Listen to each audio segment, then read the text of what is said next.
Theme song. Bip, bip, ting. Welcome back, dear listener. Good morning, hello, hi there. I am your host, Aaron Costello. I'm joined by fellow associated scholared professor of children's television, Mr. Gabriel Morton. I had a blue card. I'm allowed near kids. It's fine. Those expire though. Yes, What does that mean? You know, I guess they have to like counter recheck goes to off over see- my head and it's just like, oh, careful for that one. Yeah, The collar they put on you to keep you from touching the kids just doesn't work anymore. it's they just need to check in on you. Put it down, drop it. So this is, of course, a podcast about the children's television show Round the Twist. Is it around the twist or is No, it it's round the just twist? round the It is twist. round the twist. Okay. My brain just keeps trying to say around. Yeah, no, I think we're Mandela affecting each other. Like we're you know, we're gonna have to be careful of that too, because I think that there's like hidden engrams in the rhythms of the show that might, change and alter, the human thoughts. We're gonna You know, wake you've some gotta be careful of sleeper that. agents. Yeah, this is the only Round the Twist podcast. All of our information comes directly from Paul Jennings' ghost, even though he isn't dead. So actually, I'm beginning to suspect that it might just be a regular ghost, which is still kind of exciting.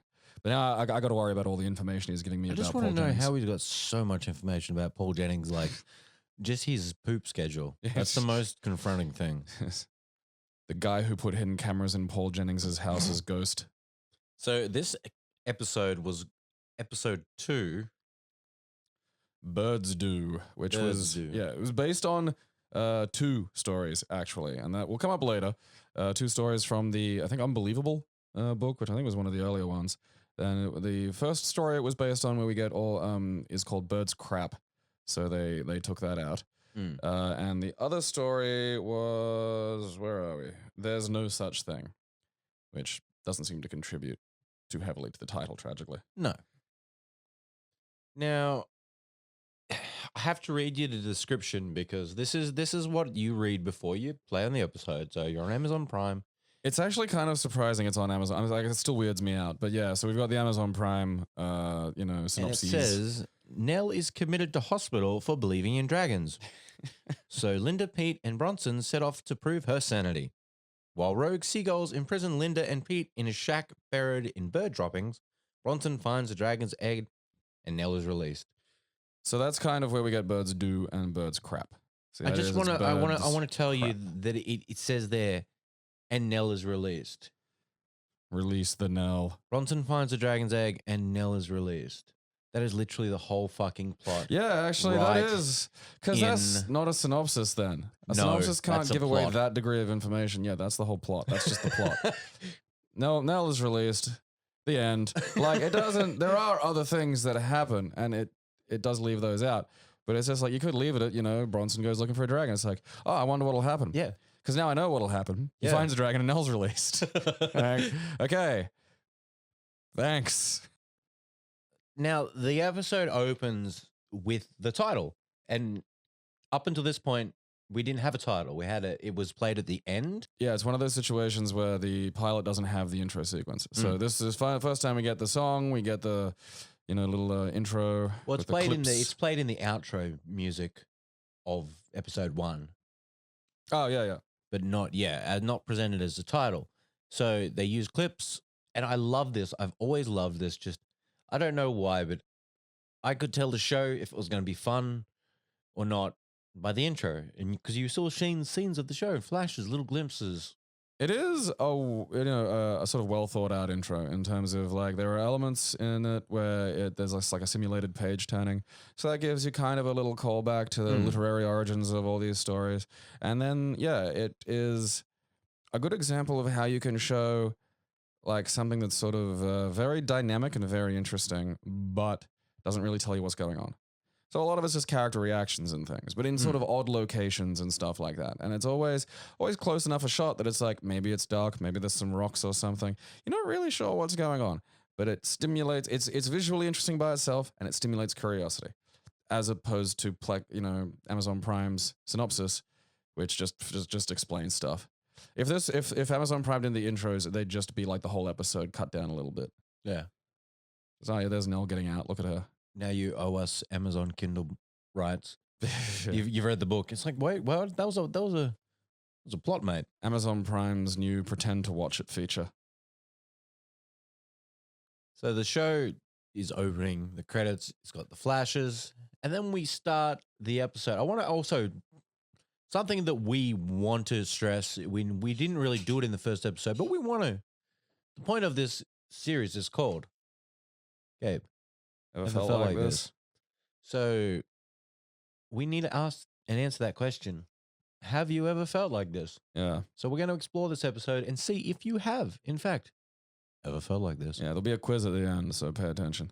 Get your notebooks out or your fancy dancy Yeah. computers. Get if your you're in notebooks out if Futureland. you're like some kind of grandpa like Aaron. Hey, I I'm like the I'm smell 4 of years paper. older than you. Okay. I like the smell of paper, and I huff ink. Yeah, and like so, the episode starts with like Nell just barreling out of like some beachside shrubbery, looking like a maniac, covered in bird feces. It reminded And me an awful blood. lot. Yeah, reminded me an awful lot of the start of Monty Python. You know, where that guy would just struggle through all Yeah. that stuff, get to the front. Yeah, except she says like, seagulls and then dragons, and I think Tom, and then. Yeah. We get the intro and then we go inside and we learn what. At about 1:50, Nell's they stumble in. She's bleeding. She's like, "Oh, Todd, the dragon remembers," and Yeah. all these nonsensities to the Twist The family. seagulls are back. And Yeah, seagull shack. The birds are back. A dragon remembers Tom. that's it. That's what she That's gives what us. she says in those infinite words of wisdom. Yeah, because Nell is the grandmother of dragons. This is this is exactly how the books will end. This is, And now we come to the first error that we've blundered upon. Because we do have subtitles on for this, so we can, because we're writing and pausing and looking at notes and stuff. Well, it's helpful too, because like when Nell was jabbering at the start, so you can't hear what the hell she's No. saying. So, but although now, we have a reason to worry. We have subtitles on, and Pete stares quizzically and says, What are you doing at Bronson? Except what it says on the subtitles is, what are you dong? And I that's- spotted that. Oh, that's it. Because you just said, "Hey, I think." Pause it. No, that go back. Said dong. That said dong. And I'm like, okay. So rotate back a half a sec, and yeah, fair enough. He just says, "What a dong. What are you dong? Dong? What are you dong? I And feel like that, like, because, what are you dong? like, this is how we Oi, get. mate. What are you What dong? are you dong? Yeah. Like, It's a what new do you, greeting. what do you know? What do you say? That kind of thing. It's what are you Yeah. dong? What are you dong? What are you dong? Because that's where a lot of Australianisms come from. What are you donging Yeah, tonight? wow. What you dong? Donging. Yeah. Because it's like, what are you doing and how you're hanging at the same time. It's very efficient if you think about it, And we have to be efficient in Australia. There's not a lot of water. Crocodiles are eating sharks.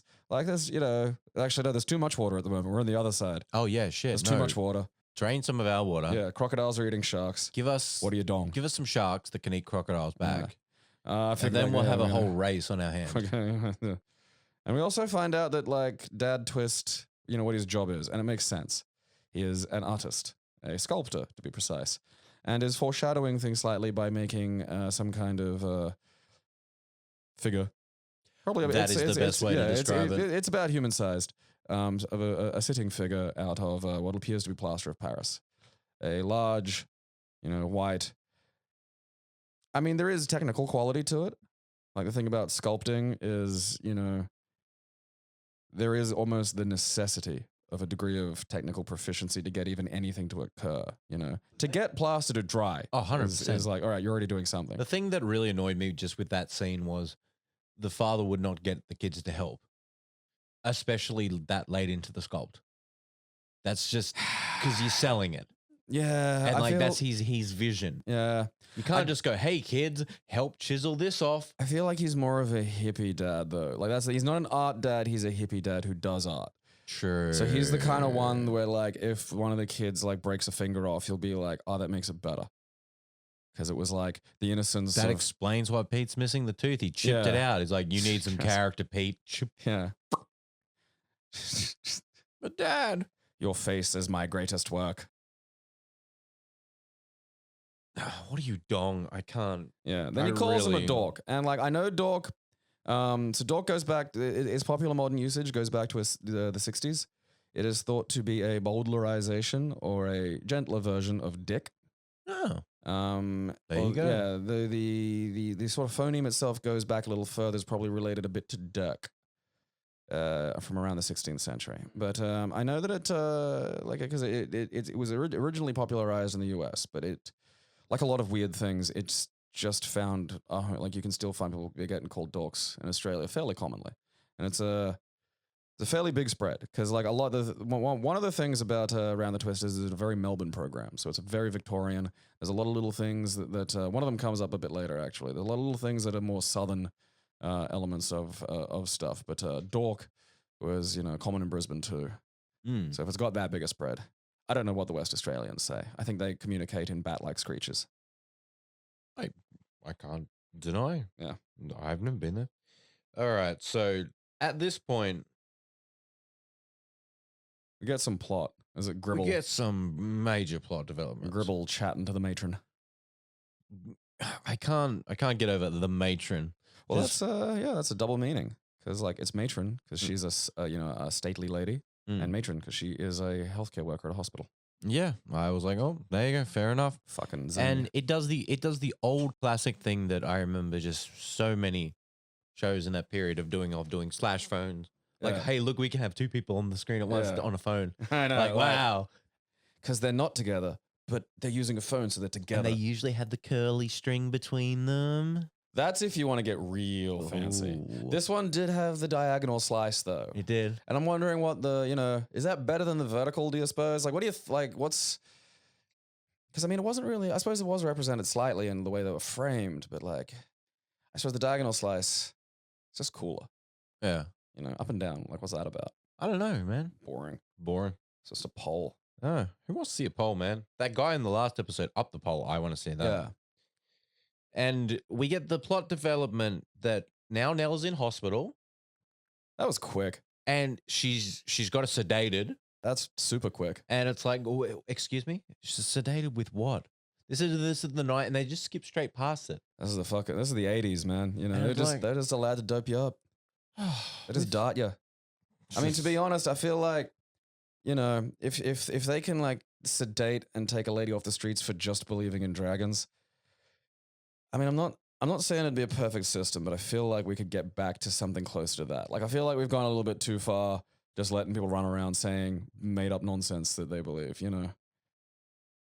Like, it's just like dragon bites are better than vaccines. You probably stand to catch those people in one of those big nets and just sedate them a bit. But I mean, the problem is the Gribbles do this to steal Nell's property. They want a cottage, which now Yeah. we've got a development because we know she lives now Yeah. somewhere. Yeah, there's a cottage. Yeah, there's a cottage, as opposed to just because every time we've seen her, she just She just shows up. out of the shrubs. Yeah. Hello. I was sleeping over here. Yeah, she's either in the shrubs or just in their house sometimes. And you don't want the second. No, And she's not touching anything much. Just nudging slightly here and there. not enough that you can tell her to get out. Yeah. Like, that's the problem. We get another little bit of plot that maybe might connect some things here. She's ranting on about always trying to find rubies. Yeah. So she's talking. Yeah, so that's where another element comes up for Nell's story as to why she was, I don't know, seemingly off exploring. She was looking for rubies. Rubies. And around the 450 mark, we get the next cut in. And actually, sorry, I've skipped a bunch. I don't know if there's anything really to talk about in between scenes. Well, there was the bit where the kids heard the music upstairs again, which is actually kind of interesting because, and I feel like this will come up a bit later into this episode, but it was extremely rare back then for TV shows to do anything that expected you to have seen another episode of it. Very true, yes. And so the idea that like they're doing things that have, reference not only to things that have happened but may possibly happen in the future Hmm. is, I think, kind of fun. Yeah, what is it? They're at the hospital. They find out that basically Gribble wants to keep her there, sedated, So she can't make a payment. so she can't make a mortgage payment, and then he'll get the the property of Nell's shack and presumably the land around He's seemingly wanting to sell it, He'll turn it into a as resort. we discover Yeah. in the next scene, where in the brackets of the commentary it says sitar music plays, Sitar. and I was like, okay, where are we going with this? And Yeah. it cuts into the car.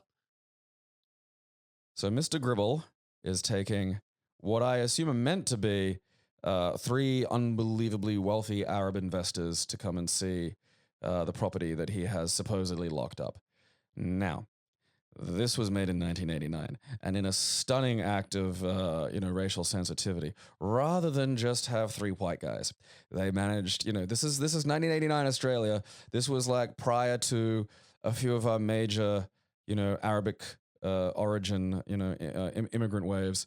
So it's all right. Look, it's 3 Greek dudes in tea towels. I'm just gonna level with you, but like the problem is like Arabs don't look like Arabs on TV. You need 3 Greek dudes in tea towels.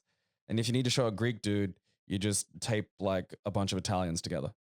And aside from the fact that the wrong, like, because I think it's a bit like fucking, the Scots, the plaid, like how that's all different stuff to mean things. Right. I do think the headwear has a specific pattern. And I think that it's Probably, like yeah. that for a reason.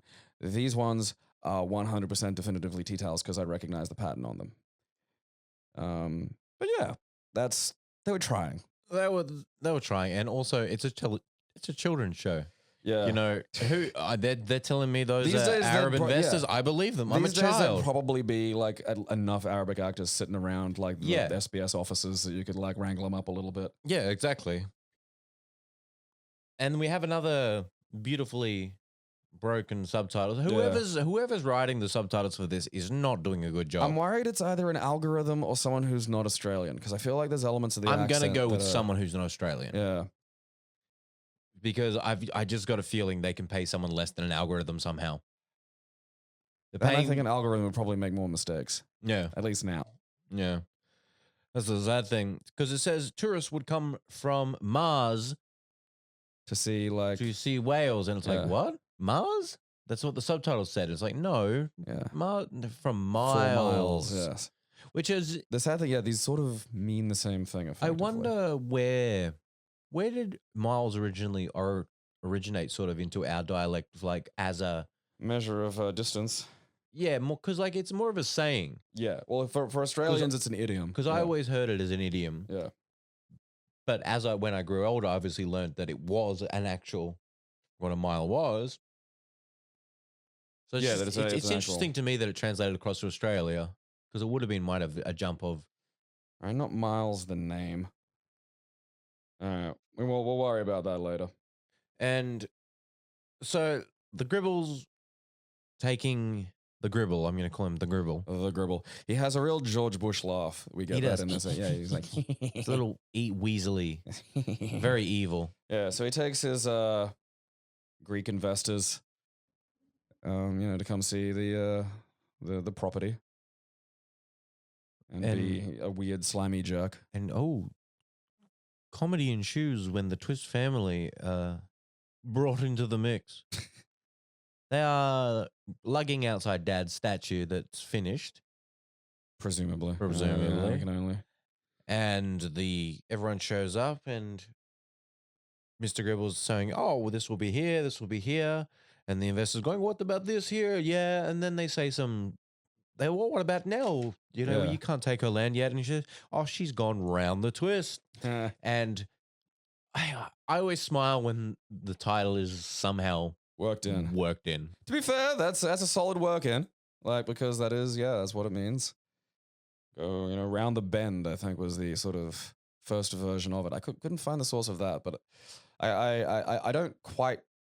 It could be annoying looking up idioms online. I have a big idiom dictionary at home, so I'll have to look that up. I think Talk about it next time. it's talking about the U-bend in the toilet, Possible. because you don't want to go around there. There's a lot of poo there. It's very So, pooey. Your brain doesn't go. You don't want your brain to go where the poo lives. No. And so There's there. a bit of conflict, although it is kind of comically worked through when,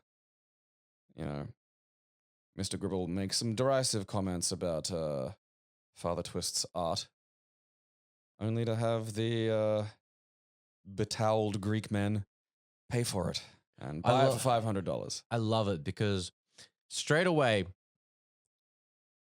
Australian television does one thing in particular, and I don't know if it's true elsewhere because I'm not familiar with other children's sort of televised I programs. don't watch every TV. Yeah. But the villains, you hate them. And they're fun to hate because they always get shit on. Yeah, Gribble's a dick. And he gets paid back. But you don't know how it's going to happen. But he's always okay. The next episode, he's back and he's being his dick. And that's what's safe about the weird and, it's a bit scary, but it's okay because he's back.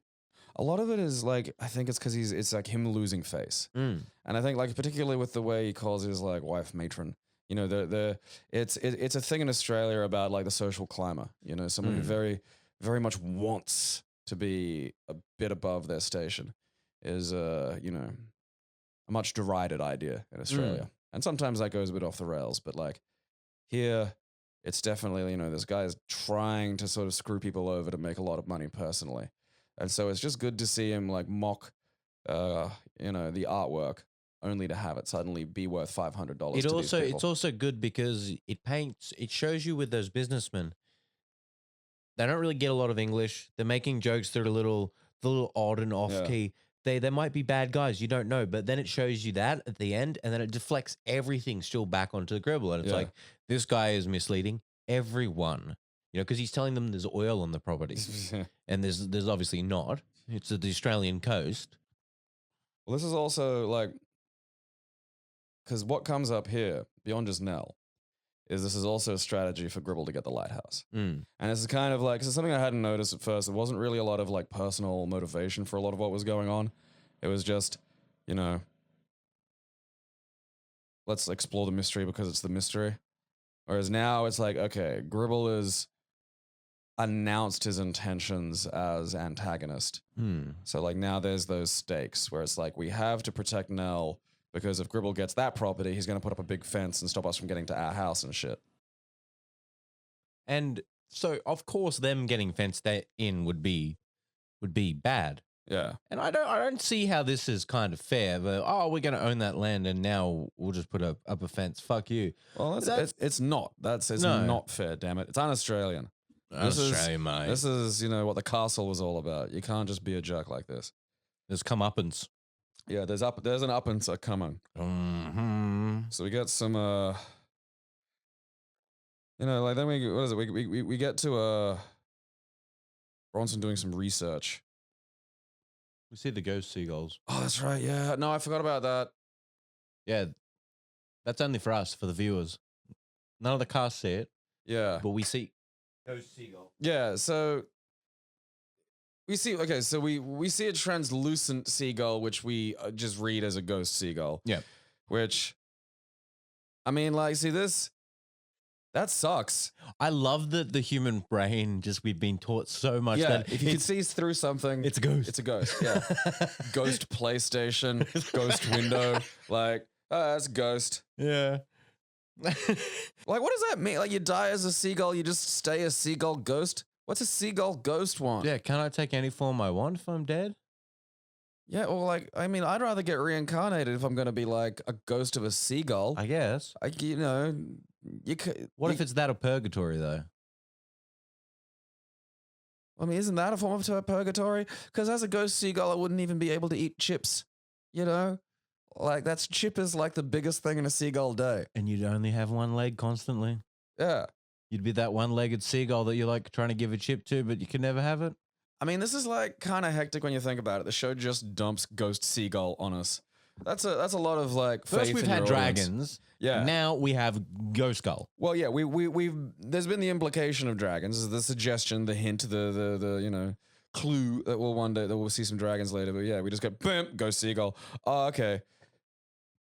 Was that the one Nell was talking about? I don't know. So Then yes, Bronson. yeah, he's doing a bit of research and figures out that there's a cave, and he's dressed like he works at Australia Zoo, which I just think all children would dress like in up until about 1992. They didn't tell them colors existed. Yeah, It was khaki. khaki and brown. It's good enough for the diggers. It's good enough for you. Yeah. They got to get. So the plan becomes now that while Bronson is after the dragon because that's his big deal, Pete and Linda pieces some things together. yeah.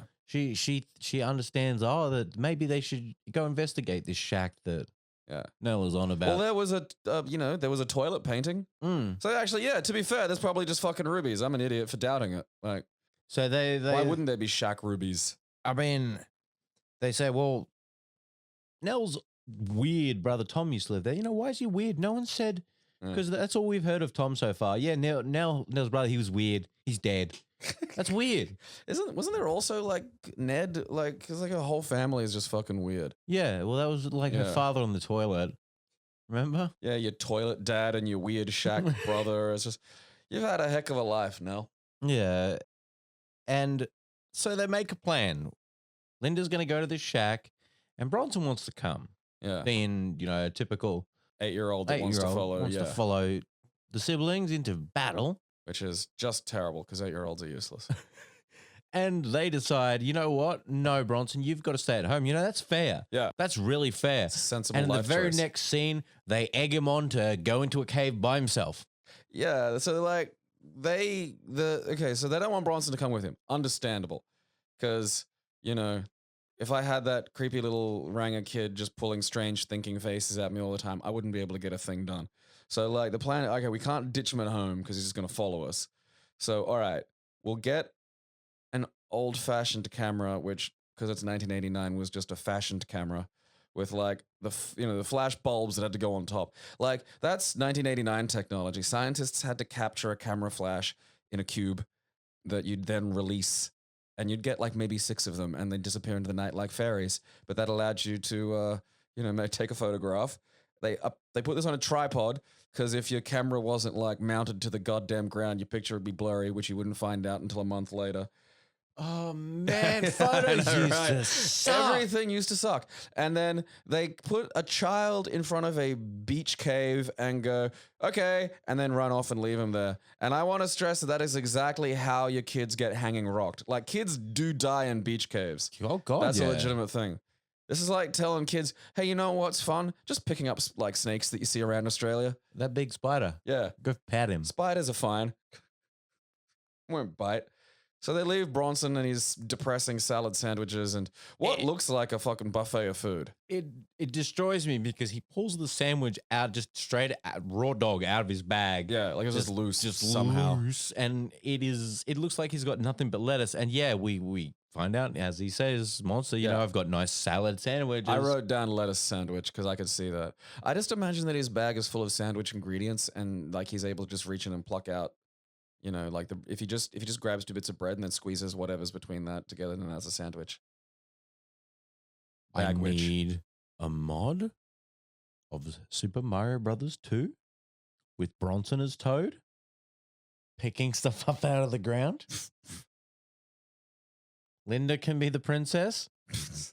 Pete can be Mario. Dad can be Luigi. Yeah. He's got the weird long legs. Perfect. I think everything perfectly syncs up with Super Mario Brothers 2. You can just adapt anything to it, really. Really, you can. My particular favorite is the one where The Rock plays Princess Peach. He's versatile. I don't think people give him credit for that. No.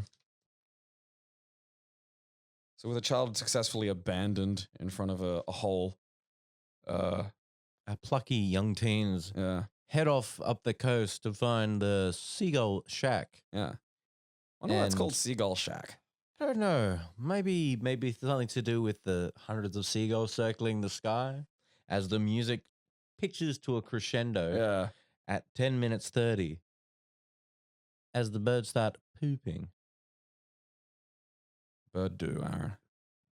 Birdsdo. Mercilessly. They pummeled. So they're like basically you're sitting and looking at like a pair of blonde twins while people off camera spoon flick yogurt at them, and they're getting pelted. Apparently, like this was the first, like you were telling me the thing about. Yeah, first day of filming. Yeah, first day. It's like, oh wow, I'm gonna be an actor in a TV show. That's really like for a kid. That's the coolest thing. And then so, what's acting like? Just like they hired a bunch of local lunatics to fling yogurt at me from a spoon. And so they are pelting these kids. And eventually the birds, there's like, how long was it? Like how long was It the went scene? for 30 seconds. 30 solid seconds Yep. of birds defecating on like these teenagers. Yep. And then what's left is this pulsating blancmange of like a structure of, if you like popping videos and teenage, children, this is the moment for you. Yeah. Because they pop out of it. Rather not worse for wear, I think. I think they got okay. Yeah. Well, no, but they're weirdly okay with it.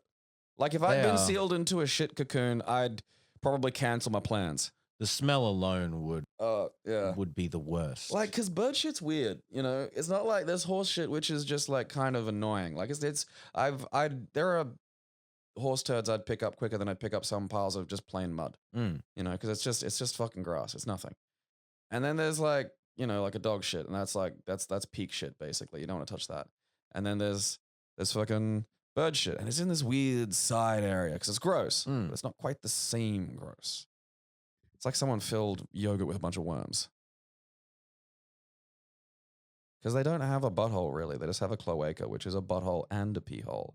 So it's just all, it's just the whole thing. The kit and caboodle comes out at once. I don't like cloaca. Although, Yeah. imagine if you had your own bidet. Imagine if you could pee. You could install that in your house on pee your in your bu- Imagine cloacerage. if you could pee just in your bumhole and clean it. Like, hook shot. Like, maybe if you set up like a series of mirrors in your toilet or something. It's like if you own the Resident Evil house, Yeah, just trick shot it. this is the mirror. This is the room where I line 10 mirrors to Yeah. get my morning sun. Yeah. Well, no, I mean, your toilet could have like a kind of Looney Tunes style pipe that you just, you hang your trollop in it and you pee after you've gone poo and it loops around. And it'd need to be pressurized or you'd have to really pee. Like young Einstein's house, Yeah. where the water goes up, except the water going up would go in someone's bum. Because a pee bum is better than a poo bum. 100%. No one's going to I was like, oh, whose bum smells like pee? No one's going to ask that question in No. their life. Pee's like nice smelling if you get it, clean it up. It's better than It's fine. Yeah, the smell of poo. just drink lots of vodka. So after the 30 seconds of poo, the thing that I take away is after they pop away, she playfully is trying to rub Yeah, shit on his face. more of it. I mean, again, though, it's like if you're already covered, Go for broke, I yeah. guess. Just get some shit on your brother, rub it on his face. The next shot's kind of weird because I thought it was a point of view shot from the dragon, because Yes. it's very distinctly the camera is moving. There's a strange musical motif going that makes you think, oh, we're, because every show does this. It's the thing's eye view. It's such a common, thing. And then it gets up onto Bronson and like the camera's moving around. I think you can hear steps. You can just hear, you can just hear the cameraman basically. And then it turns out it's not a POV shot. It's just like, oh yeah, here's Bronson. He ate all the food, Yeah, he ate all the food. We tricked you in a weird way. which was interesting. Very interesting. So Bronson's having his own little adventure with Yeah. and Well, decides to go into the cave, he decides to enter the cave. He's had enough of just like camping. which They're is gonna spawn camp the dragon. again, I can't say bad. It's just child again, left in the wilderness. Hey, go in this cave, stay by this The cave, best part take a is photo of a dragon. nobody but the other two children know where the third child is, and that's a disaster waiting to happen. It's also the early 90s. Nobody has a mobile telephone. What'd you do? You just get home and it's like, oh yeah, one of the kids is missing. Well, good thing you had three. Like, Yeah, good. And Bronson's getting scared as we go into the cave and we see discarded things kind of looking like camping. some of it Campers. is. So there's like dog bones or what looks like dog bones. There's like stuff from camping, like materials. Yeah, like those puffy like jackets Mm. and like bags and like what looks like a sleeping bag. And there's like a mattress in there or like one of the mattress, like the metal thing the mattress would go on, but like not quite the whole bed. dog collars. Mm. So we're getting some implications here. The next scene, we lead in back to the twins. They finally got to the shack, Yeah. and they're still head to toe covered in poop. At least they are there to search for rubies though. Mm. And that's, I kind of like that. Because, like, while being cocooned in feces would, disrupt my day, the fact that they brave on through that and Linda's like, no, we came here, we're here for rubies. It's just like, yeah, all right. Like, eyes on the prize. That's good to see. Because a lot of times they just be like, oh, I want to go home now. And there's an admirable level of gumption to the kids here. Yeah. And they have a little bit of a rifle around the shack to see if they can find. And that's like hard because you think rubies and my brain goes to something like maybe not the size of the fist, but maybe like a little bit smaller than the palm. Like a golf ball. Like about a golf ball is my brain thinking ruby, And I have no basis for that really. Like I realize that now. And it's like that's what I'd be looking for is a palm around, I'd think like what were you probably picturing? half the size of a golf ball, probably like Okay. about that. Yeah. Those small, like much like a Monopoly piece or something, that Right, kind of yeah, yeah. size. Mm. Yeah, I'm going nuts with it. I don't know where I got golf ball size ruby I from. don't know. I mean, can you even pay a mortgage in rubies? Like, I know they have value, but I mean, there's blood diamonds. Yeah, well, I'm sure there's blood rubies. I bet in a mining town, you can probably just wander into the bank with like lumps of precious bits. Just be like, yeah, here you go. Pay my mortgage, sir. Here's 2 sapphires and an emerald. Yeah. What happened to the diamond? Spending at the brothel. Here's your change, sir. 2 rubies and a quartz. Spinel, yeah, a quartz. Here's a quartz. It's like, So what is it then? Like Pete and Linda see the ghost seagull. and this is great because this scene makes me question everything I'm watching and the direction of it, just everything. The shack is shaking. It Yeah, is getting because like after they see the ghost thing, the birds. yeah, the Pete says, "Do you see what I'm not seeing?" Which is a great line, fair cop. And then clearly you can hear like the birds are back because they're like, I don't know, directed by the ghost seagull or something. So they start pooping Yeah, and they start raining down shit on the shack. And yeah.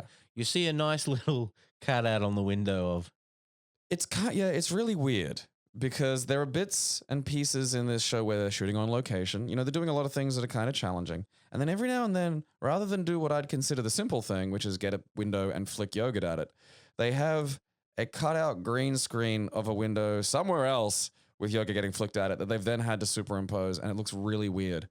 And I'm just not sure what happened that caused that to be a necessity, I have no. I'm gonna say They put it down wasted- to everything. Time. They wasted all Time the and yogurt on money. the kids. Well, of course.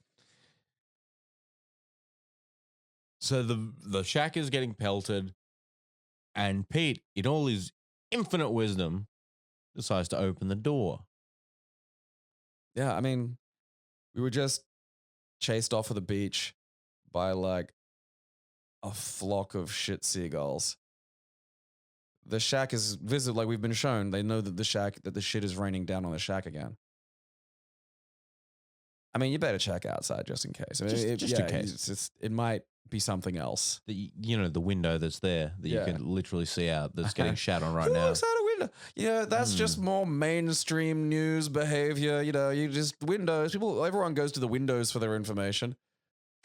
Takes a real genius to open the door and get Bukakade. Yeah. Like, so Pete cops a mouthful of whatever substance they were using for the bird shit. And apparently it wasn't yogurt either. It was like something that set solid. Yeah, it was whatever they were using substance. It set and hardened apparently quite quickly. God, I wonder what that was. Probably spraying with formaldehyde. It was like araldite and like It's the plaster. yeah, Like, the chalk stuff, Oh, yeah. corking stuff. That stuff. I suppose, yeah. Oh, yeah. It might have been like the white ceiling stuff that you get. Yeah. Corking. So he gets just the mouthful, and it looks like jizz. It really, really looks like jizz. And It's he be says, like one of those things where we find out, like, the guy who made it like all he's done is gone on to like film cum porn, and it's just like, oh god damn it, that means I was watching you do that to kids, wasn't it? It's just.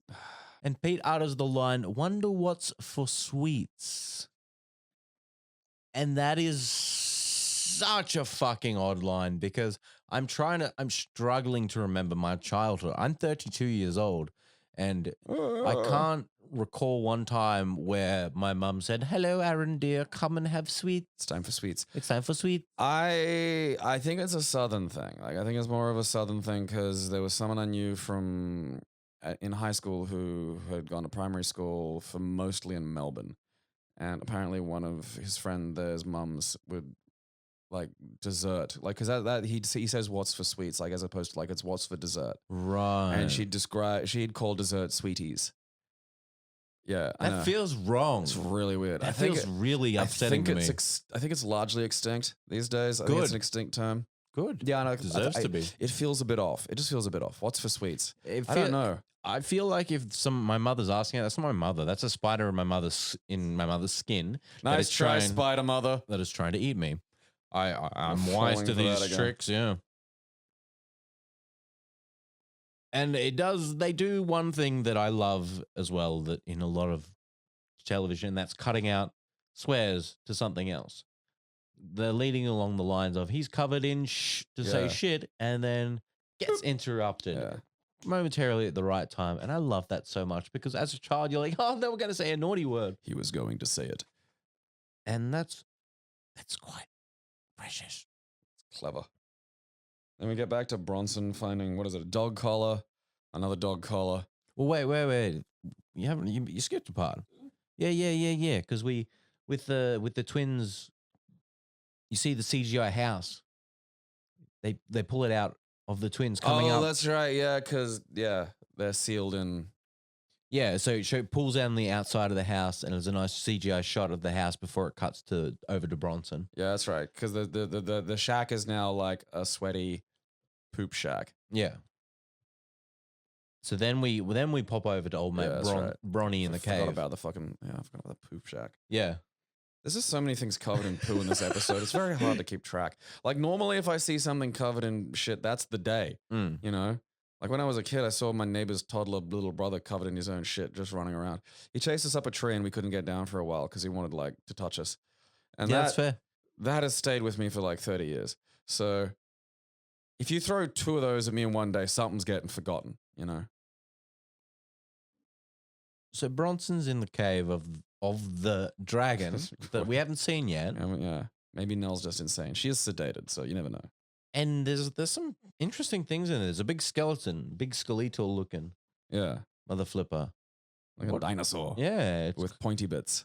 And it seems to have, it looks like a video game-esque thing. If I shot it, it would blow up in its mouth. Yeah. I think it had a toy train or something. Yeah. And then Bronson goes up to like take some photos of it. And there comes, dun dun dun dun dun, the dragon. Quotation marks. So, believe it or not, the TV show that couldn't afford to show poop being flung against a window, not exactly a special effects powerhouse. I mean, these days you could probably go online and rent an animatronic dragon. Actually, hang on one second. I'm going to Google right now, animatronic dragon rental. Because I reckon, like, you could just, that's a thing that you can do these days. I'm doing it right now. Animatronic dragon rental. All right, what do we got? Animatronic dragon entertainer hire for events and parties. There we go. Animatronic dragon hire. Game of Thrones theme events. That's a different website. Hire an animatronic dragon. Third separate website. There's 4. There are 4, and they all look so much better than the thing that was in Round the Twist. Because the thing that was in Round the Twist was a hand puppet. In fact, you did see the hand. You could, yeah. Attached to said puppet. Just in the arm up the tunnel. And I have no idea how big that thing was supposed to be. No. Like they don't give you anything. Like there's no composite shot where like you see the dragon blowing fire at like Bronson. There's just the arm dragon comes through.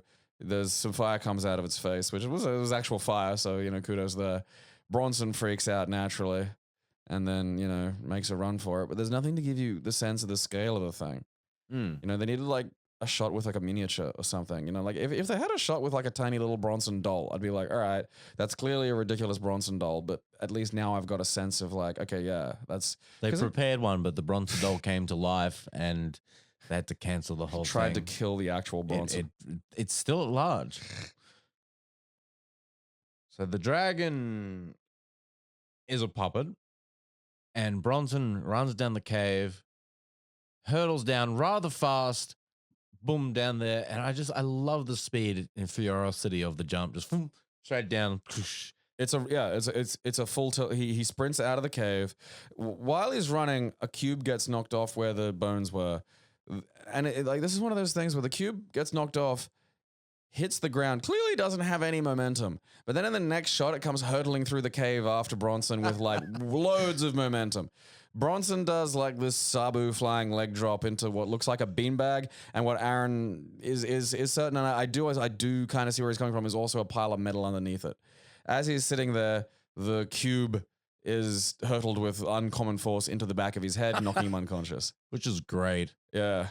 That's a lot to take in within a very couple short of seconds, yeah. period of time.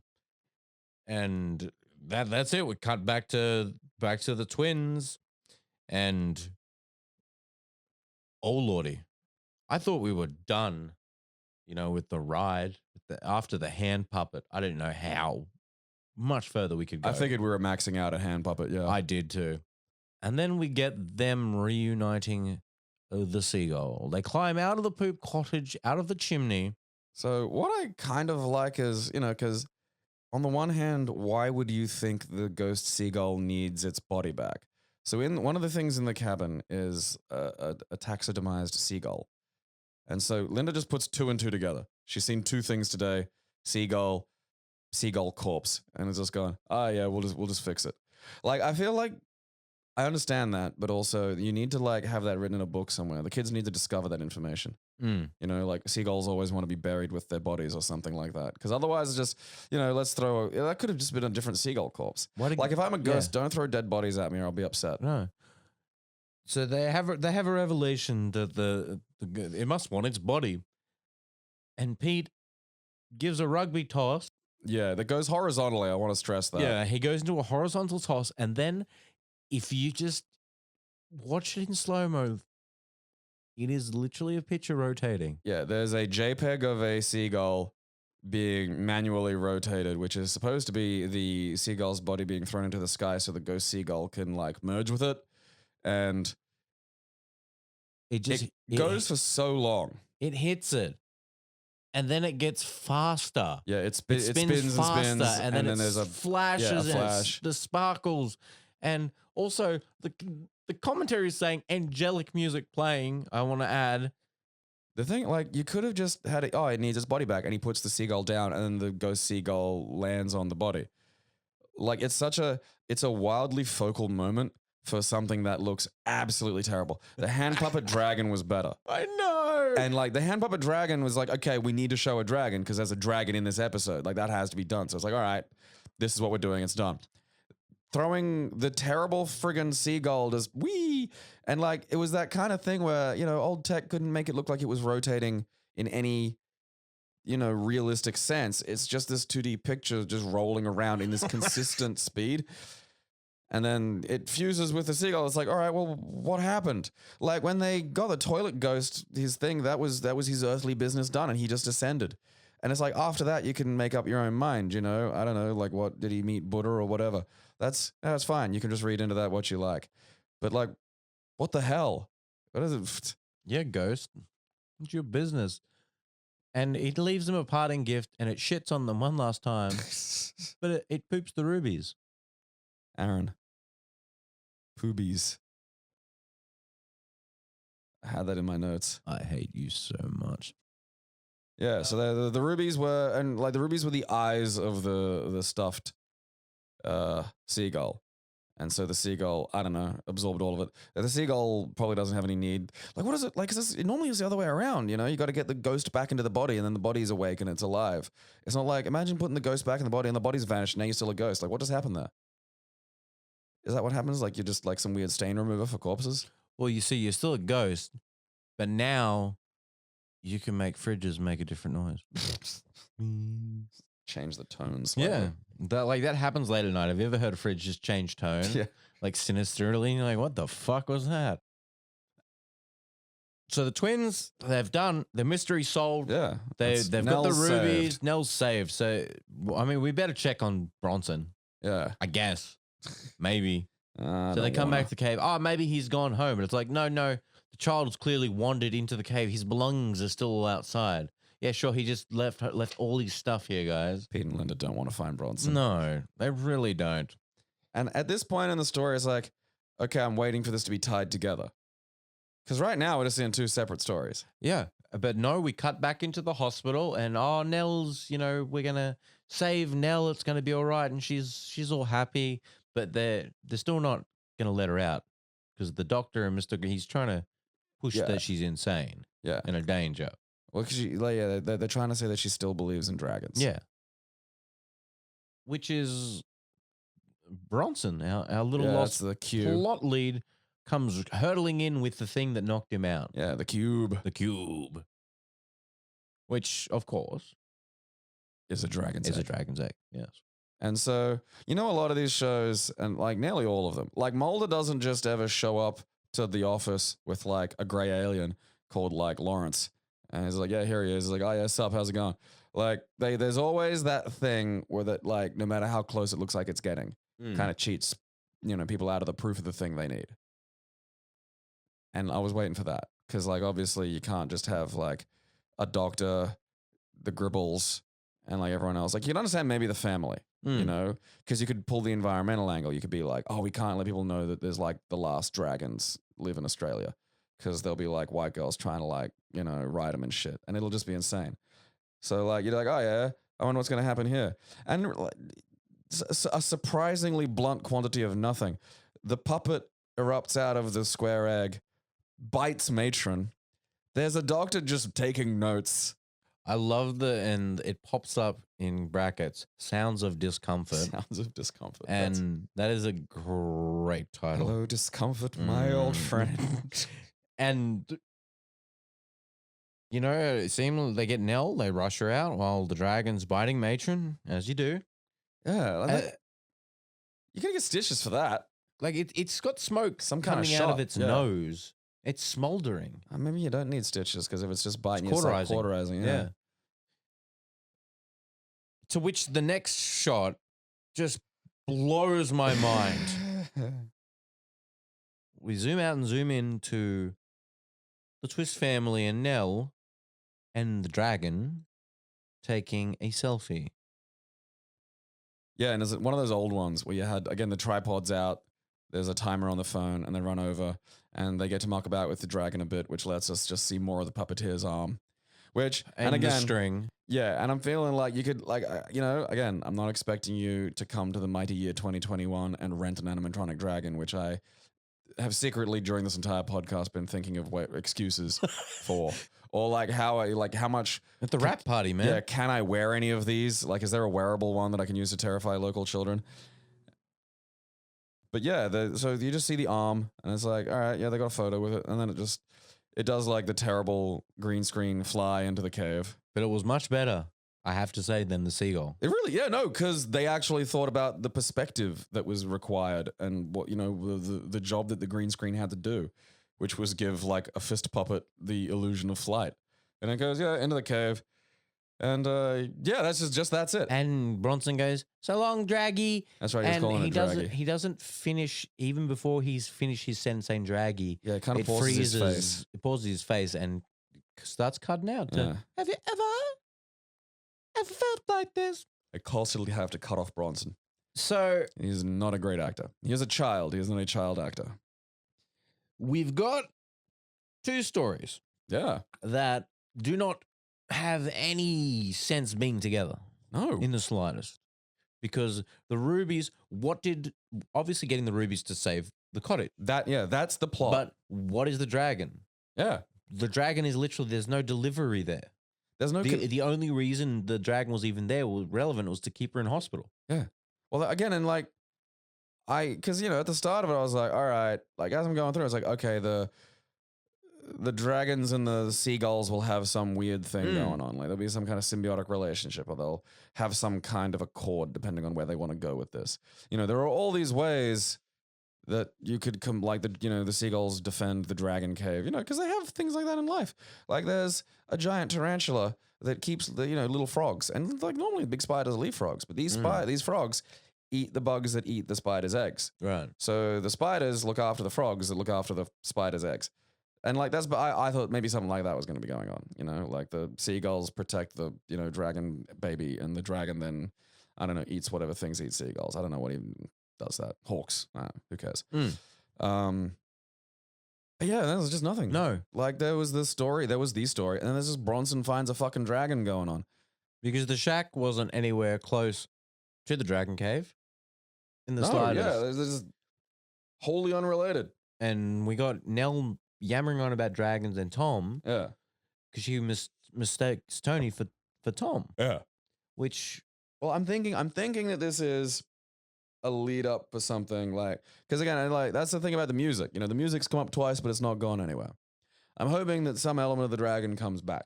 I feel it has to at this point. Yeah, because it's based on the short stories Bird Scrap, and there's no such thing, and there's no such thing as dragons. Like that's the story that's about the dragon. And really, like, the story of getting the rubies is that would more than be enough to cover.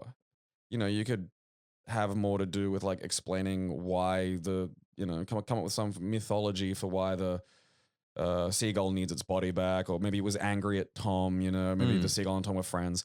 I don't know. There's lots of stuff that there is. It's kind of sad because in the first episode, there's at least you kind of understand the ghost is there because the painting. The first episode has perfect internal logic. Like the painting's there, so the ghost can't pass on till they've discovered the painting. Yeah, it's his earthly business. And then boom, off he goes. What's the seagull here for? What's the seagull's earthly fucking business? Oh, shitting on teens apparently. It just wants to eat a dead thing. It wants to eat one last dead thing before it goes. I just wants to poop a lot on teens. Just want to poop on teens, man. One last time. I just want to shit on some kids. I can't move on until my earthly business is finished. Oh, what's that? I just want to shit on some kids.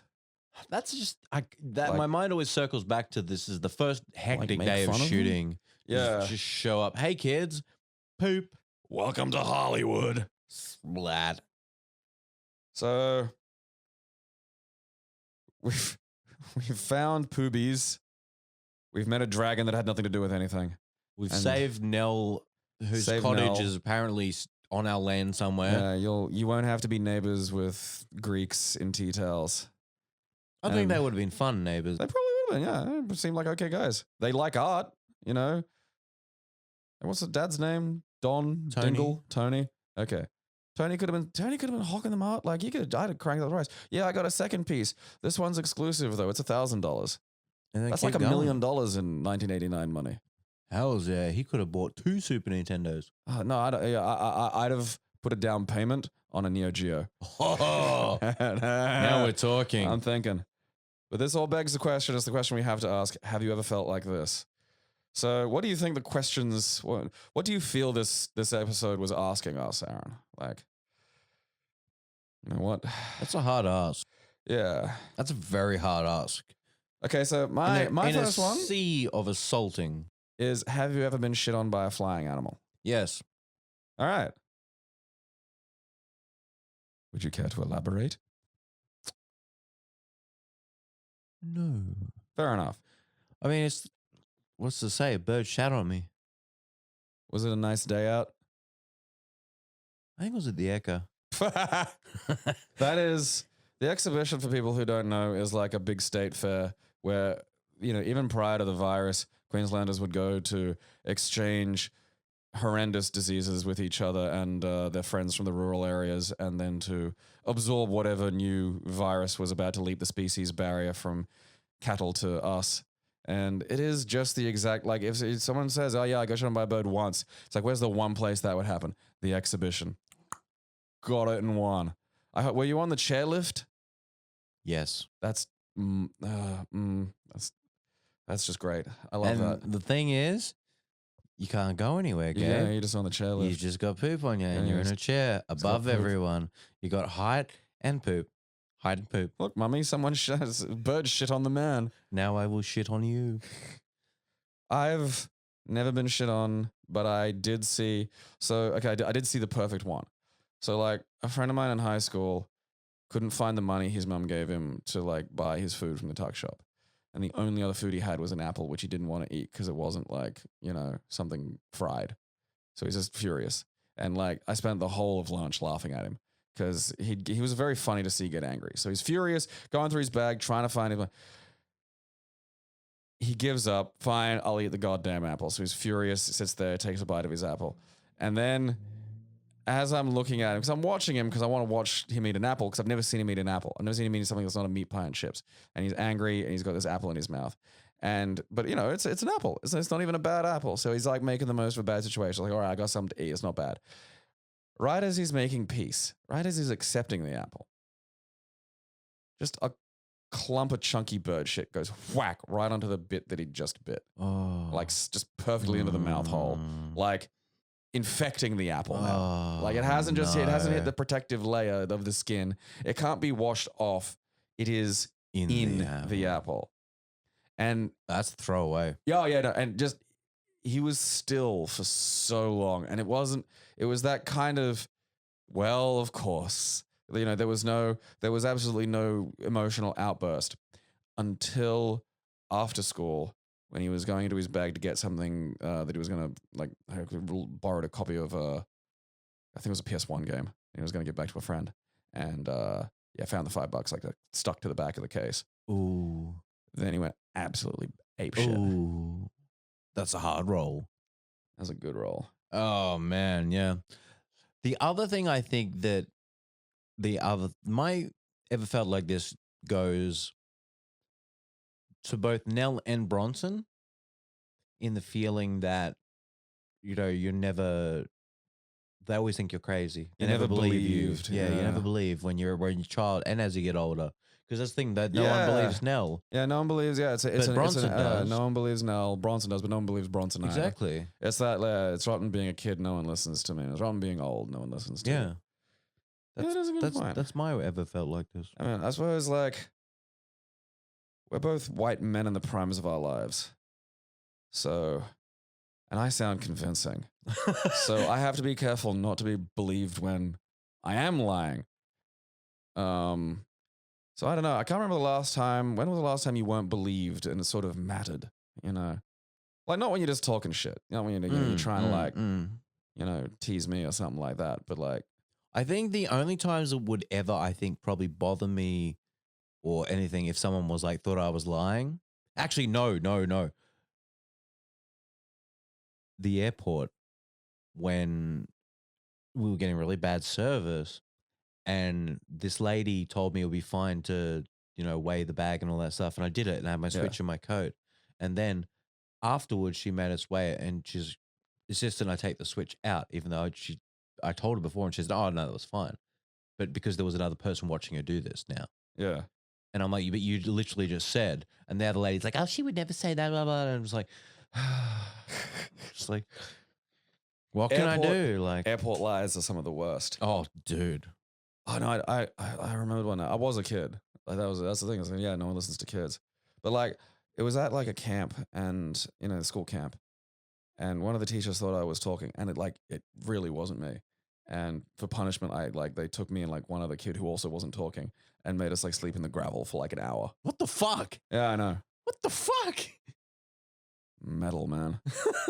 Apparently. Made me the withdrawn, emotionally numb man I am today.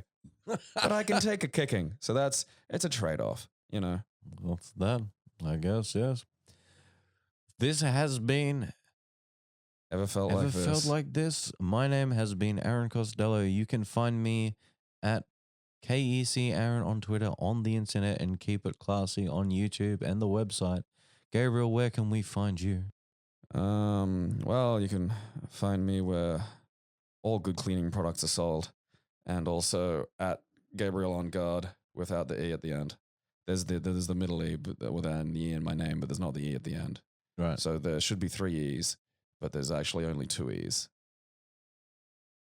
on Twitter, which is the third E, but it's an E unrelated to the original, to the handle, I believe is the term for it.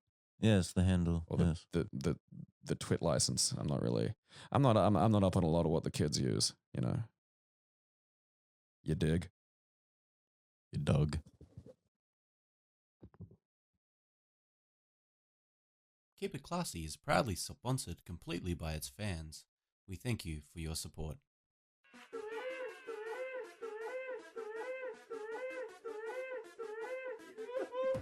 It expanded somehow.